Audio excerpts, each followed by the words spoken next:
আসসালামু আলাইকুম এভরিওয়ান। নতুন আরেকটি রেসিপি নিয়ে আপনাদের মধ্যে হাজির হয়ে গেলাম। নিশ্চয়ই আপনারা দেখে বুঝতে পারছেন আজকের রেসিপিটি কি হবে। আর এই বডের উপরে যেটাকে অনেকে বাছুরি বলে, তো এটা আমরা অনেকে বড বলি। তো এই বডগুলো আজকে আপনাদেরকে পরিষ্কার করে দেখাবো। তো এখানে আমি টকবগে গরম পানি নিয়েছি, ফুটন্ত পানি। তো গরম অবস্থায় আমি এক পিস এখানে বড আমি দিয়ে দিলাম। তো দিয়ে এখন আমি এটাকে পরিষ্কার করে আপনাদেরকে দেখাবো কিভাবে অতি দ্রুত এবং খুব সুন্দরভাবে ক্লিন করা যায়। তো আশা করি আপনারা ভিডিওটি উপভোগ করবেন, এটা আপনাদের কাজে লাগবে। আর এই ভিডিও দেখে আপনাদের যদি ভালো লাগে তাহলে প্লিজ আমার চ্যানেলটি সাবস্ক্রাইব করে শেয়ার করবেন, লাইক দিবেন এবং কমেন্ট করবেন। এ থেকে অনেক মানুষ উপকৃত হবে এই ভিডিওটা দেখলে। তো এই বট কিন্তু আমরা পরিষ্কার করতে অনেক সময় অনেক মানে একটা টেনশনে থাকি বটগুলো কীভাবে পরিষ্কার করব, কিন্তু খেতে কিন্তু অনেক মজার। সবচেয়ে আমার মনে হয় গরুর মাংস থেকে এই বটটাই অনেক বেশি প্রিয় আমার কাছে, অনেকের কাছে এই বট প্রিয় হয়। তো বটটা পরিষ্কার করতে আমাদের কাছে অনেক সময় আনইজি লাগে। আর এটা এত সুন্দর এবং সহজভাবে ক্লিন করা যায়। তো অনেকে অনেকভাবে পদ্ধতি ইউজ করে, তো আমার কাছে এই পদ্ধতিটি সবচেয়ে সহজ মনে হয়েছে, তাই আপনাদের সাথে শেয়ার করতে চলে আসলাম। তো আপনারা নিশ্চয়ই দেখতে পাচ্ছেন, প্রথমে আমি একটা নাইফ আর একটা কাঁটা চামচ দিয়ে এভাবে দৌড়ে তারপরে আস্তে আস্তে এভাবে কিন্তু এই নাইফটা দিয়ে এভাবে টেনে টেনে পরিষ্কার করলে একদম ইজিভাবে এই চামড়াগুলো উঠে যায়। আর এটা কিন্তু একদম সফট হয়ে যায় চামড়াগুলো যখন আপনি একদম ফুটন্ত গরম পানি হতে হবে।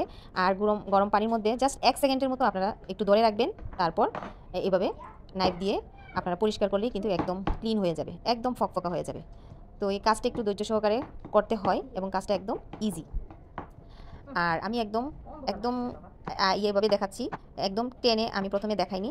এখন আমি একটুখানি জাস্ট একটু ভিডিও লেভেলটা একটু বাড়িয়ে দিয়েছি, যেহেতু ভিডিওটা লম্বা হয়ে যাবে, তাই আমি প্রথমে স্লোতে আপনাদেরকে দেখাইলাম কিভাবে এটা পরিষ্কার করা লাগে।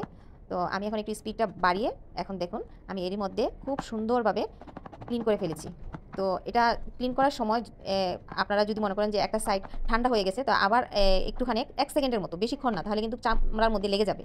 বেশিক্ষণ গরম পানির মধ্যে আপনারা ভিজাবেন না, জাস্ট দিবেন আর 1 সেকেন্ডের মধ্যেই উঠিয়ে নেবেন। উঠিয়ে জটপট সাথে সাথে নাইফ দিয়ে এভাবে চামড়াগুলো টেনে টেনে আপনারা ক্লিন করে ফেলবেন। তো এখন এর মধ্যে কিন্তু আমি অনেকগুলোই পরিষ্কার করে ফেলেছি। আর দেখুন কত সুন্দরভাবে ধবধবে সাদা হয়ে গেছে। এখন আমি একটু গরম পানির মধ্যে একটু ভিজিয়ে নিলেই কিন্তু আরও পরিষ্কার হয়ে যাবে। তো তার মধ্যে আমি আরেকটি পিস আমি গরম পানির মধ্যে এভাবে ফেলে জাস্ট 1 সেকেন্ডের মতো আমি রেখে তারপর উঠিয়ে নিলাম। নিয়ে সঙ্গে সঙ্গে এভাবে নাইফ দিয়ে আপনারা চাষতে থাকবেন। আমি আবারও বলছি, আপনারা কিন্তু গরম পানির মধ্যে বেশিক্ষণ এটা রাখতে যাবেন না। যদি রাখেন তাহলে কিন্তু চামড়ার সাথে লেগে যাবে, এটা আর চামড়াগুলো উঠানো যাবে না।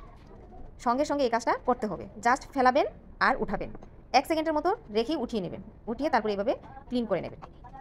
তো এইভাবে আমি প্রত্যেকটা বটি পরিষ্কার করে নিয়েছি। আর আপনাদের যদি নাইফ অনেকের না থাকে বা নাইফ দিয়ে আপনারা স্বাচ্ছন্দ্য বোধ করতেছেন না, যেটা আমার কাছে একটু আনইজি লাগতেছে, তো আপনারা চাইলে কিন্তু আরেকটি পদ্ধতি অবলম্বন করতে পারেন। তো সেটি হচ্ছে চামচ। যে চামচ দিয়ে আমরা চা খাই, ছোটো চামচ হতে পারে, তো এই চামচটা দিয়ে কিন্তু আপনারা এইভাবে হাত দিয়ে ভালো করে এইভাবে টেনে টেনে পরিষ্কার করতে পারেন। তো আমি এখন আরেকটা চামচ দিয়ে আপনাদেরকে দেখাচ্ছি। দেখুন একদম একটা ম্যাজিকের মতো, একদম মানে ঝটপট, মানে কি যে আমার পরিষ্কার করতে ভালো লাগছিল, খুবই আমি এইটা পরিষ্কার করে মানে অনেক মজা পাইছি। তো আপনাদের সাথে এটা শেয়ার করলাম। তারপর আমি এখন আরেকটা জিনিস আপনাদেরকে দেখাচ্ছি। তো এরকম আমি আরেক পিস দিয়ে দিলাম, জাস্ট 1 সেকেন্ড ভিজিয়ে তারপর আমি এখন আবার উঠিয়ে নিচ্ছি। এখন আমি এই যে এইরকম একটা চামচ ব্যবহার করব। এই যে দেখুন এরকম আপনারা সবার ঘরে এরকম চামচ আছে, তো এই চামচটা দিয়ে দেখুন এভাবে যাতে হাতটা ধরতে পারি। গরম আছে কিন্তু আমার হাতে কিন্তু অনেক তাপ লাগতেছে, তারপর আমি আপনাদের সুবিধার্থে আমি দেখাচ্ছি। তো চামচ দিয়ে এভাবে দেখুন এভাবে টেনে টেনে আমি পরিষ্কার করে নিচ্ছি। তারপর আপনারা ফুটন্ত গরম পানির মধ্যে, হালকা গরম পানির মধ্যে সবগুলা বট পরিষ্কার করে একটু 5 মিনিট ভিজিয়ে রাখলে একদম ফকফকা হয়ে যাবে। তো আমি এরই মধ্যে কিন্তু সবগুলা বডি পরিষ্কার করে নিয়েছি। এখন ভালোভাবে পরিষ্কার করে নেওয়ার পর তারপর কয়েকবার ধুয়ে হালকা কুসুম গরম পানির মধ্যে পরিষ্কার করে ফাইনালভাবে এখন আমি হলুদের রং আর পরিমাণ মতো লবণ দিয়ে 15-20 মিনিট সিদ্ধ করে নেব। তারপর ঠান্ডা করে আমি ফ্রিজিং করে নিয়েছি এর মধ্যে। তো আপনাদের সাথে অল্প সংখ্যক আমি শেয়ার করলাম। তো দেখলেন তো কীভাবে একদম সহজ পদ্ধতিতে এগুলো পরিষ্কার করা যায়। যদি ভিডিওটি ভালো লাগে তাহলে প্লিজ আপনাদেরকে রিকোয়েস্ট করবো আমার চ্যানেলটি সাবস্ক্রাইব করে পাশেই থাকবেন। তো সবাইকে ধন্যবাদ, আল্লাহ হাফেজ।